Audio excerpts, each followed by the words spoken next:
she's in love with him. Very much, very much, very much.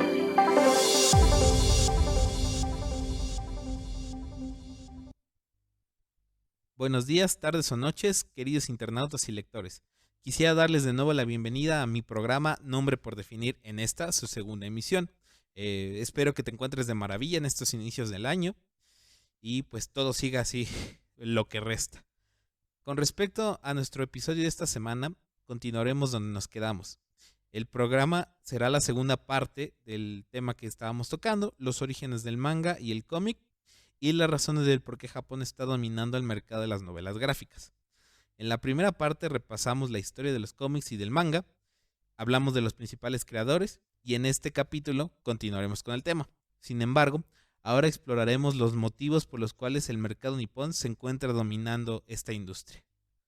Antes que nada, estimado público, quisiera aclarar que este programa no busca tomar partido con ninguna política, no me interesa en ningún momento, ni tampoco desacreditarla. Lo que buscamos en este episodio es explorar los motivos del por qué se están inclinando la balanza hacia cierta región o hacia cierto tipo de arte. Ya aclarado este tema, ¿qué te parece si comenzamos? Para comenzar, me gustaría conversar contigo sobre por qué estos tipos de obras se popularizaron a nivel mundial. Bueno, la primera razón es que llegó la globalización. Todos sabemos que todos los que ya llevamos algunos años viviendo, sabemos que antes era más difícil poderse comunicar, pero con la globalización, mejores rutas logísticas y mejores relaciones entre países, pues hubo la capacidad de llegar a mejores fuentes de entretenimiento, ya fueran libros, anime, historietas, lo que sea. Entonces, gracias a eso tuvimos esa oportunidad. Además, pues el internet, la presencia del internet que permitía a nuevas personas llegar a hacer recomendaciones o llegar a nuevas fuentes de entretenimiento, pues facilitó lo que sería a largo plazo, lo que sería el boom de las historietas. Ya posteriormente tenemos lo que serían las adaptaciones. Las adaptaciones permitieron a las personas más sencillamente tener acceso a estas obras. En el caso del cómic, que es más particular, pues siempre ha habido series live action y animadas, pero el verdadero boom fue cuando aparecieron las primeras grandes películas de superhéroes.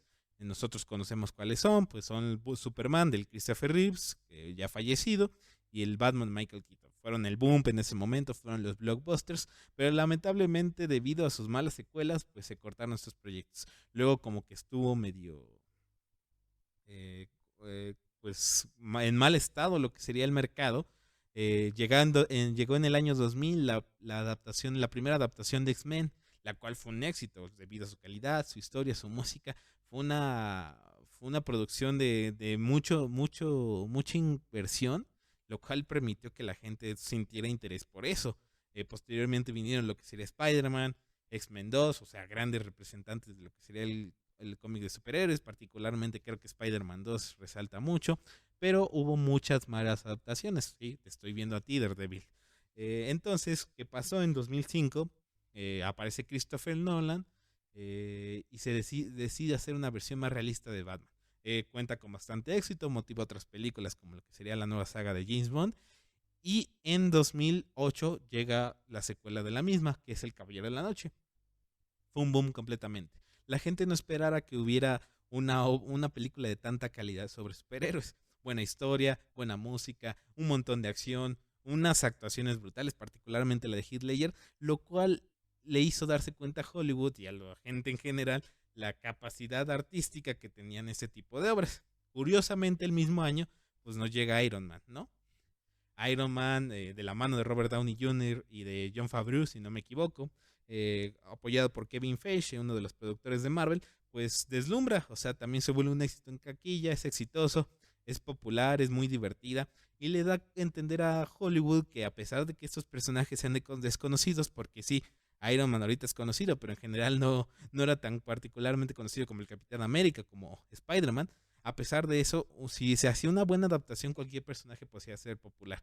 Además, pues Marvel soltó la bomba de que quería traer adaptaciones de todos los superhéroes para llevar a una película de los Vengadores. Eso trajo la la visión de Disney, que compra la Casa de las Ideas, compra Marvel, y pues tenemos todo el éxito que se ha visto. 22, 24 películas, todos éxitos en taquilla. Las películas más taquilleras de la historia las tenemos de la mano de Marvel, o sea, son las más exitosas. Y pues la competencia trata de hacer lo mismo, con menos o mayor éxito en algunas ocasiones. Entonces todo eso nos lleva al apogeo que la gente ha sentido en el momento por los cómics. Del lado japonés, pues tenemos que las adaptaciones más famosas fueron el anime. Empezó en los 60 con Astro Boy, bastante popular a nivel mundial. Llegó incluso aquí a pues, América Latina. Mi papá tiene recuerdos de ver de niño lo que sería Astro Boy en blanco y negro. Y posteriormente empieza a salir Mazinger Z en los 70s. Y llegamos a los 80s cuando pasa Dragon Ball. Dragon Ball se vuelve el fenómeno a nivel mundial. Toda la gente empieza a sentir amor por estas adaptaciones, estas historias japonesas. Lamentablemente muchos no sabían que había una versión escrita que estaban basados en un cómic, por lo que pues no sentían mucha atracción por eso. Pero pues, Sailor Moon hizo también un muy buen trabajo. En los 90 Sakura Card Captors. Cuando en el 2000 llegan los tres grandes. Tres mangas shonen de la Shonen Jump, perdón, valga la redundancia, que se hicieron populares en extremo, los cuales eran One Piece, Naruto y Bleach. Cuando los millennials descubrieron las tres historias, pues, y descubrieron que había una versión escrita, se empezaron a meter en ella, y lo cual popularizó el manga. Ahora el manga, pues ya sabemos que tiene un poco de todo, es conocido, y pues en la actualidad vivimos nuevas adaptaciones, gracias a Crunchyroll, gracias a Funimation, un poco a Netflix. Ya todas las personas tienen acceso a ella en su idioma o subtitulados al momento de que sale. Entonces esto ha permitido que la gente se haga parte de su vida estos tipos de entretenimiento. Entonces estos son los principales motivos por los cuales estos dos tipos de historietas se popularizaron. Ahora sí me gustaría proseguir con los motivos específicos del por qué la balanza se está inclinando en este mercado hacia Japón. Prosiguiendo con lo que conversábamos, pues el primer motivo es el formato y la duración. Pues bueno, tal vez como muchos sepan, la mayoría de los cómics, Batman, Superman, Spider-Man, son indeterminados y por lo mismo pues no tienen fin. Aparte salen periódicamente, mensualmente o semanalmente o quincenalmente, siempre tenemos algún cómic de Spider-Man. Entonces, debido a que tienen una extensión, las personas muchas veces encuentran un poquito tedioso tratar de empezar con ellos. O sea, tratan de empezar desde tal vez el número 1 y se dan cuenta de que tienen 10,000 números a continuación y se les hace un poquito complicado continuar. Aparte de que debido a esta extensión, las editoriales de cómic, que son DC y Marvel, las principales, pues tienen que buscar ideas. Eso muchas veces los obliga a hacer cambios pues extraños, ya sea cambios de identidad, matar a un personaje, revivirlo, hacer crossover, hacer algo de multiverso. Entonces a veces estas historias pues cuentan con la mala suerte de no ser tan populares, más por una falta de inspiración que por cualquier otra cosa. Al contrario del manga, pues es raro que sea indeterminado. Hay muy pocos mangas muy extensos. Los mangas más largos pues pueden llegar a los 110 volúmenes, lo cual, a pesar de que lo hace un tedio, a veces leerlos es realmente accesible a comparación de cuánto hay de Superman. La verdad es que oficialmente se escriben más historias de Superman al año de lo que se escribe del manga más popular. Entonces es más fácil hecho eso. Del mismo modo, pues el manga no es necesario que se tenga que extender de manera indefinida. Es raro que lo hagan, por lo que pueden mantenerse en la idea y seguir una historia. Sí, pueden llegar a tener clichés para continuar un poco más la historia, pero no siempre es así. O sea, ellos se ven más libres en el sentido de que pueden escribir lo que quieran, pueden hacerlo la versión más modesta. Entonces, cuando una persona ve lo que sería un manga de 50 volúmenes contra todo lo que tiene que leer de Superman o de Batman para ponerse un poquito al corriente, es posible que prefieran irse al manga. El segundo motivo es el precio. Tanto el manga como el cómic tienen versiones digitales que se pueden leer de forma completamente legal, ya sea en cierta forma gratuita o por suscripción. Pero en el caso de la versión física, que es la versión impresa, sí contamos con diferencias importantes. Tomemos de ejemplo lo que sería la revista Shonen Jump, que se emite semanalmente. Esta tiene un precio aproximado de $2.5 americanos y pues tiene una cantidad grande de hojas, tal vez unas 400 páginas aproximadamente, y contiene capítulos de cada una de sus obras. Estos son en promedio entre 20 páginas. Si lo comparamos con un cómic de cualquier superhéroe o de los principales, estos tienen un precio entre $3 y $5. Esto sabemos que el principalmente está hecho a color, no necesariamente, pero mayoritariamente se encuentra a color, y adicionalmente cuenta con solo 20 páginas. El motivo por la cual la diferencia de precios hay dos motivos principales, además de que es a color. El primer motivo es que depende de la editorial, o sea, las editoriales de renombre pueden darse la facilidad para adaptar sus precios, y también depende de la serie. No cuesta lo mismo un cómic de los Vengadores que a lo mejor del X-Men más desconocido. Entonces ese es el motivo. Si lo vemos en las versiones que son recopilatorios, tenemos también una diferencia. Lo que es el Takomon, es decir, el recopilatorio de manga, que cuenta con entre 10 y 5 números de recopilación, y cuenta más o menos con unas 200 páginas en blanco y negro, cuesta aproximadamente entre 5 y $6. Si lo comparamos con un volumen recopilatorio de un cómic, a pesar de estar en pasta blanda, puede costar hasta $10. $10 en adelante, porque también tenemos lo que sería una pasta blanda, una pasta gruesa. Entonces, sí vemos que hay una diferencia importante. Sí, es cierto que hay pues los costos de impresión a color pues siempre son mayores, pero esto nos habla mucho de la accesibilidad, debido a que si un lector eh, con, que está interesado en las novelas gráficas ve los precios, es posible que su bolsillo sea un factor importante para que se decida elegir el manga. Sí, siento que el precio no es el factor determinante, pero es muy importante. Como comentaba, la accesibilidad o qué tan fácil llega a la gente es un factor determinante para contar con el éxito o la falla de un producto. El tercer motivo son las adaptaciones. Ambos tipos de historietas cuentan con adaptaciones. El cómic cuenta con diversas representaciones, hasta cierto punto libres, de los personajes. Pueden mostrar de una manera diferente al héroe o mezclar arcos argumentales. Los más importantes son las live action, que quedan en la mente del colectivo con mayor facilidad. Esto debido a su fácil acceso. Los principales, pues como ya sabemos, son las películas.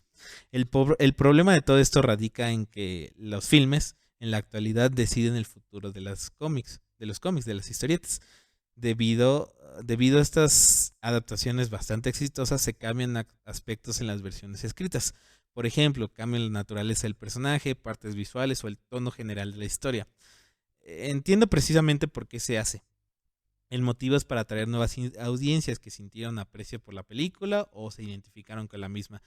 Aunque, no obstante, aparentemente a cierto sector de los fanáticos no les agradan estos cambios, ya que sienten que la versión impresa pierde valor frente a las películas, y eso no les agrada tanto.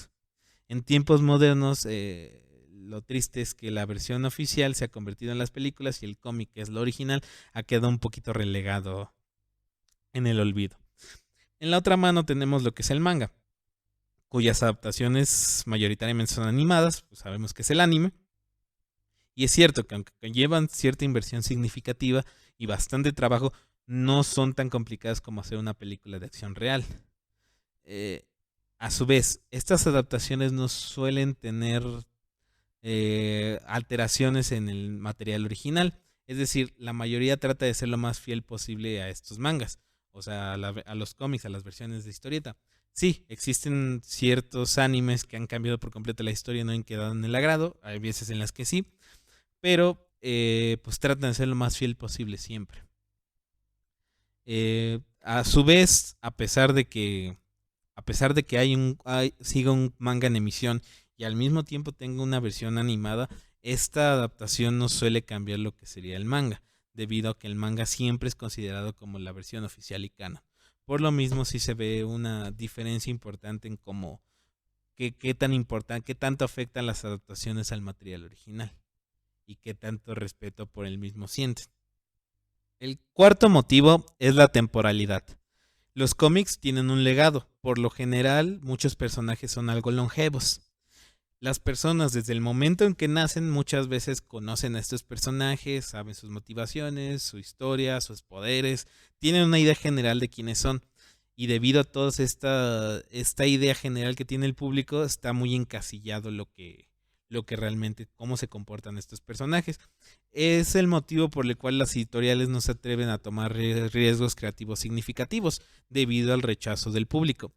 A su vez, los cómics tienen relación con los tiempos en los que son escritos. Los superhéroes viven en sociedades que son reflejos de la nuestra.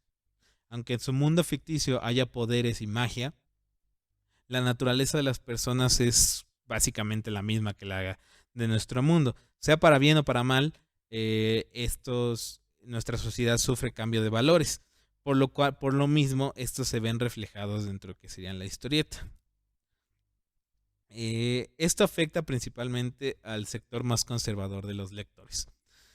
Los cambios de valores no les han sentado muy bien, y este tipo de sector se divide en dos grupos.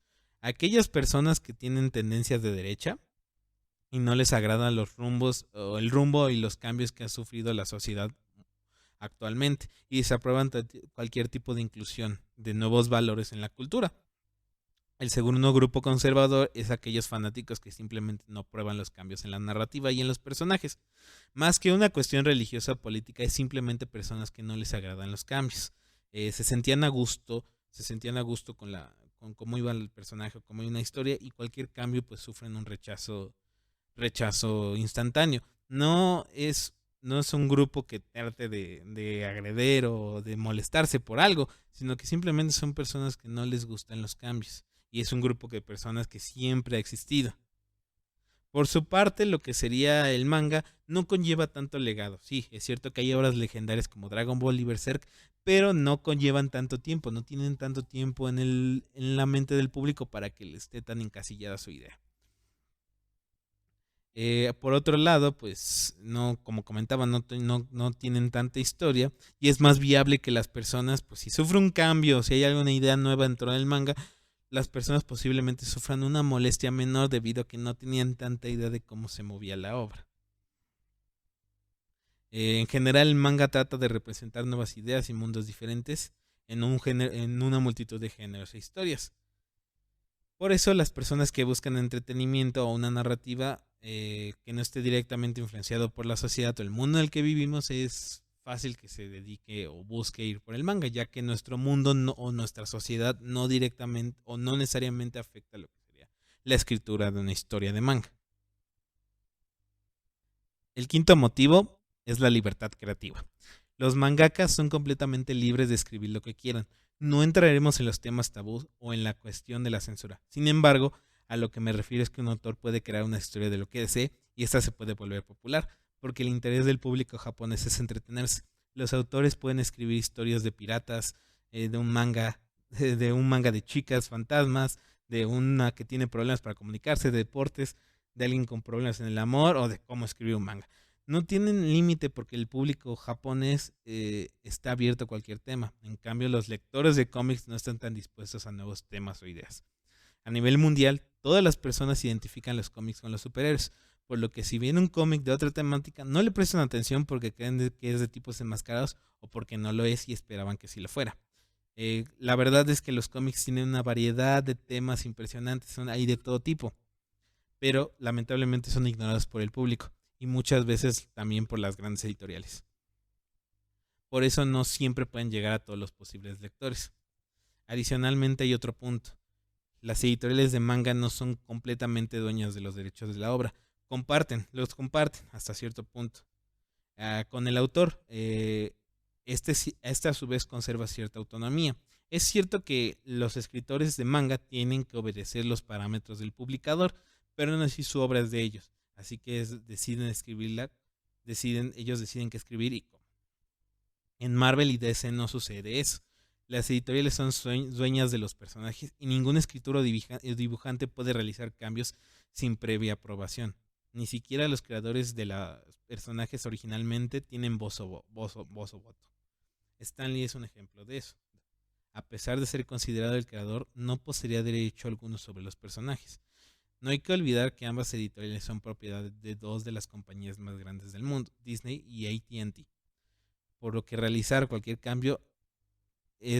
para realizar cualquier cambio es necesario la aprobación de múltiples sectores de las organizaciones, por lo que es complicado para un autor innovar y es más fácil seguir los parámetros previamente planeados. El sexto motivo es la inclusión. Nuestro mundo tiene lugar para todo tipo de historias y personajes. Sin embargo, considero que ningún autor debe de ser obligado a escribir algo con lo que no se encuentre de acuerdo o en donde no comparta valores. A su vez, no creo que un autor deba tratar de adoctrinar o regañar a su público y en casos modernos sermonear. Creo que la verdadera inclusión no es añadir o cambiar personajes por razones egoístas o financieras. Es la capacidad del lector o la sociedad en general de identificarse con un personaje o una historia sin importar si comparten o no rasgos con ella. Creo que tanto las compañías como el público debemos de aprender a empatizar y tolerar. Del lado del cómic, en los años recientes dentro de la sociedad occidental se ha dado una lucha constante contra el racismo y misoginia, actos que posiblemente jamás debieran existir en este mundo. Esa lucha de forma natural ha llegado a los medios de comunicación donde se siente su influencia. Un ejemplo es el cómic americano, que ha añadido personajes de minorías raciales o con identidades de género diferentes. Creo que es correcto añadir personajes de todo tipo, aunque siento que las grandes compañías parecen haberlo hecho más por motivos de audiencia que por libertad creativa o respeto a estos colectivos. Del mismo modo, eso ha alejado a lectores de varios sectores. Los conservadores por estar en contra de estos colectivos o estas nuevas ideas, y aquellos que se sienten desilusionados por las compañías que han tomado medidas tan deshonestas. Adicionalmente, no les agrada que todas las historias modernas giren de cierta forma, directa o indirectamente, en razones políticas o cuestiones políticas. Admito que si estos cambios fueran hechos por motivos artísticos o por empatía con los diferentes sectores de la población, estaría de acuerdo. Sin embargo, al parecer ese no es motivo. Al fin y al cabo, la historieta es un negocio y ellos deben de buscar estrategias para atraer a un nuevo público. Lamentablemente, la disminución en las ventas muestra que no están recibiendo apoyo de parte de los lectores y tampoco de los grupos que buscaban atraer. También siento que los lectores tenemos culpa de ese backlash a estas nuevas historias y personajes inclusivos. Si piensas que jamás va a haber una versión queer de tu personaje favorito como Batman o Superman, es ridículo. Estos mundos ficticios se mueven por la idea de multiversos, es decir, un infinito número de realidades con infinitos números de posibilidades. Es obvio que habrá una versión LGBTQ+, de tu superhéroe favorito. Pero como decía, si hacen estos personajes solamente para aprovecharse de un colectivo, de unos colectivos que solamente buscan luchar por sus derechos y por la igualdad, y además tratar de venderles revistas, se me hace un poquito amoral todo ese aspecto. Creo que tienes derecho de escribir o leer las historias que gustes, siempre y cuando respetes los gustos y decisiones de otras personas. Adicionalmente, tus gustos al leer no deben de ser demasiado controversiales, de preferencia. Los autores de cómics modernos deben de aprender que no pueden obligar al público o a su público a compartir sus ideas o enojarse con ellos porque no les atraen las historias que están escribiendo. Es obvio que el cómic moderno está rodeado de aspectos políticos, casi como si fueran propaganda. Es cierto que la tarea de los cómics de superhéroes siempre ha sido en cierta forma moralista. Sin embargo, creo que una metáfora sutil, como era antiguamente, siempre será más moderna que un sermón político. Además, la supermoralidad de las historietas americanas se siente un poco hipócrita, debido a que algunas de esas compañías como Marvel, que hace historias actualmente como sobre cómo tratar a otros o el mal del capitalismo excesivo, se siente un poquito irónico cuando su casa matriz es famosa por demandar a gente por usar sus propiedades sin autorización, incluyendo escuelas. Adicionalmente, creo que en la actualidad estamos viviendo un nuevo tipo de censura, donde la gente no puede expresar su descontento, sea razonable o no, debido al miedo que tiene esta gente de ser despedidos o cancelados. Y esto arruinando consecuentemente lo que serán sus carreras, por los que no les queda de otra forma que seguir la corriente. El manga, por su parte, también lucha con muchos estereotipos. Decir que el manga no tiene estereotipos incorrectos sería mentir. Hay muchas historias y es obvio que algunas chocan con nuestros valores occidentales. Aunque al contrario que nosotros, esta parte del mundo, ellos lucharon contra la censura durante los 60 y llevan años escribiendo historias inclusivas, desde el 67 con la princesa caballero de Osamu Tezuka. Entonces, a pesar de no ser un tema tan aprobado, no es un tema tan tabú. Como te decía, no quiere decir que los lectores o la gente en general en Japón haya aceptado estas ideas, sino que han aprendido a tolerarlas. Obras como Sailor Moon, Sakura Card Captors o Utena, la chica revolucionaria, no sufren un backlash o no sufren un rechazo por parte de la sociedad debido a que su propósito como historias es diferente.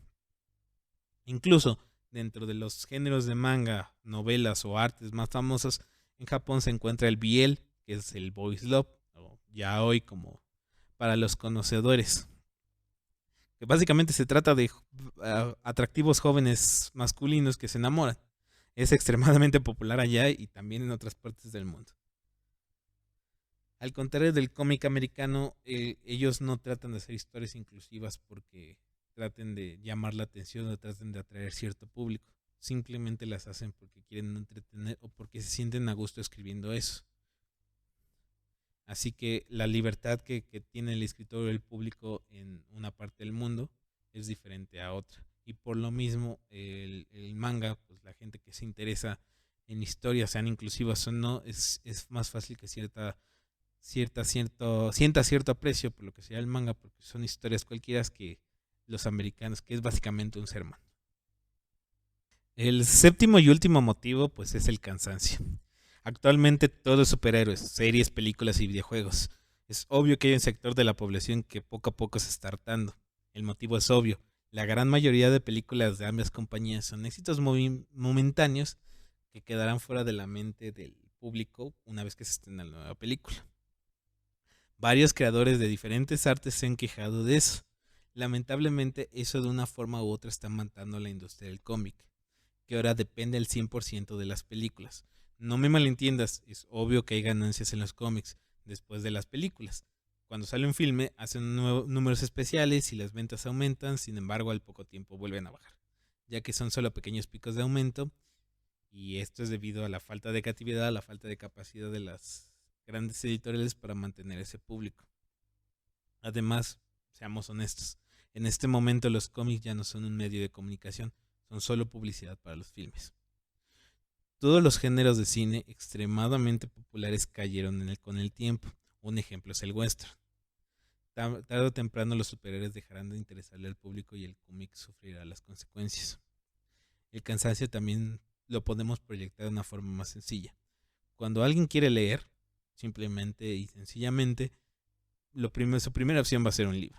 En cambio, si siente atracción por las novelas gráficas, existe una alta posibilidad de que esté harto de la temática de superhéroes y decide elegir un manga, debido a la diversidad de temas que tiene. La segunda posibilidad es que realmente le gustan muchísimo los superhéroes, pero les hace más fácil seguir con lo que serían las películas, en vez de leer todos los cómics habidos y por haber de Spider-Man con los 80 años. Así que por el mismo motivo tal vez también se animen algo nuevo como el manga. El manga, debido a su variedad y a su diversificación y a su accesibilidad, es posible que todavía tenga una vida a largo plazo. El cómic, que se ha quedado estancado en temas, en artes y en narrativas, es posible que no lo cuente sino evolucione. Como palabras finales quisiera dejarte que este programa no fue con la intención de degradar el cómic de ninguna manera. Hay grandes obras y grandes creadores como lo que sería Kirby, Gaiman, Starlin, Alan Moore, Grant Morrison, etc. Incluso lo que hizo Scott Snyder hace 10 años con Batman, mi personaje de ficción favorito, me encantó. La verdad es que hay mucho talento y hay muchísimas historias por contar. Pero lamentablemente no puedo evitar ser honesto. El cómic en general está en crisis y se encuentra en un riesgo sincero de desaparecer si no se reivindica. Si caen los superhéroes, vamos a poner ejemplos. Si cae en el mercado de los superhéroes, probablemente caigan las dos más grandes editoriales, lo que son DC y Marvel. Y si eso pasa, la gente va a dejar de sentir interés en los cómics en general. Y pues muchos autores de diversos temas o diversas editoriales mucho más pequeñas van a sufrir bastante. Muchas historias van a caer en el olvido, van a desaparecer por completo. Y eso es algo que no me atrae en lo más mínimo. Para ser honesto, mi desilusión con el cómic no comenzó ni con el cine ni con la inclusión. No me interesan tanto esos temas. Sí, siento cierta desesperación por el cine porque se me hace bastante industrializado. Se me hace algo que carece un poquito de espíritu. De a mi manera personal de pensar, por favor, no se enojen. Pero, como te decía, mi verdadero desagrado comenzó cuando leí The War of Jokes and Riddles de Batman, del escritor Tom King, un escritor premiado, uno de los supuestos escritores modernos de mayor calidad y mayor talento. Les juro, comunidad, que no había leído algo que me desagradara tanto en mucho tiempo. Una historia valiente, personajes fuera de carácter. O sea, les juro que no me dejó nada esa historia. Y es un número de Batman, de la serie principal, de uno de los escritores, supuestos mejores escritores de la actualidad. Si eso está haciendo este mano, que supuestamente es lo mejor de lo mejor, señores, qué estará haciendo esas personas que tienen menos talento? Entonces, por eso simplemente entré con esa idea de que estamos realmente en crisis. El manga, el manga todavía le hace falta mucho camino, es obvio. Hay muchos escritores nuevos que andan tratando de fundar ideas, pero tiene tal creatividad, tiene tal diferencia que tiene mucho camino por seguir. La gente puede sentir más atracción hacia eso porque está diversificándose lo mayor posible, está tratando de llegar a toda la gente. Hay una historia para todos. Para esto, en general quisiera darte un dato adicional. En la lista de bestsellers de The New York Times, que es como la lista de referencia en general de los libros y de las novelas gráficas, es cierto que el cómic todavía tiene presencia tal vez en el número uno, en el top, pero en general las listas poco a poco están siendo dominadas por lo que fuera el manga. Voy a ponerte un ejemplo. El número de Batman que más vendió 200,000 copias a nivel mundial. Batman, el personaje más popular y el número más importante. Kimetsu no Yaiba, o sea, conocido como Demon Slayer, el año pasado vendió 82 millones de copias. O sea, ve la diferencia gigantesca. Sí, son varios volúmenes, pero la historia de Batman, o sea, la historia de Batman vendió poquísimo. No vendió ni el 10% el número más popular de Batman, ni el 10%, ni siquiera el 1% creo que vendió. Entonces sí hay cierta diferencia y cierto se está notando el agrado por otras formas de arte. Sí, es obvio que ningún personaje de manga va a vender más que los cómics, que los personajes de cómics. Los superhéroes son ahorita los personajes de ficción más redituables. No, no hay nadie que gane más dinero ahorita que ellos. Un Spider-Man, por ejemplo, es el año pasado. Es obvio.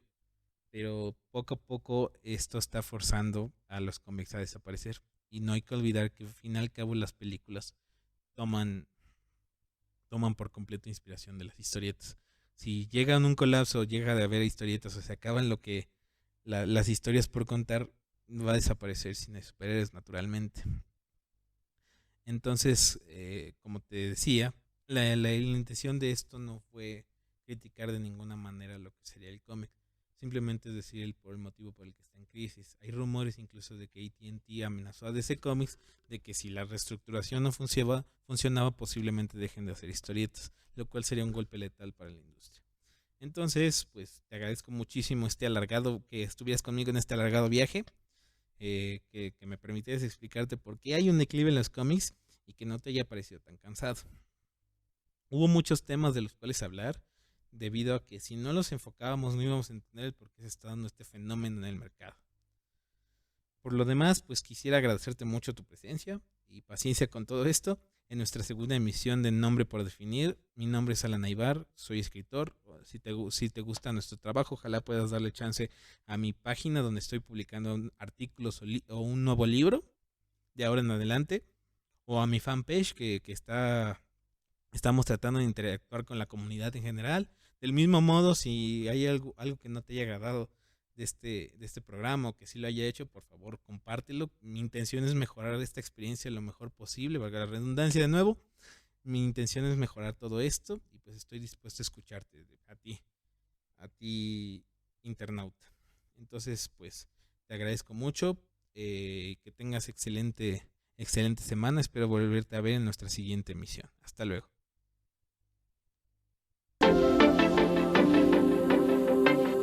She's in love with him.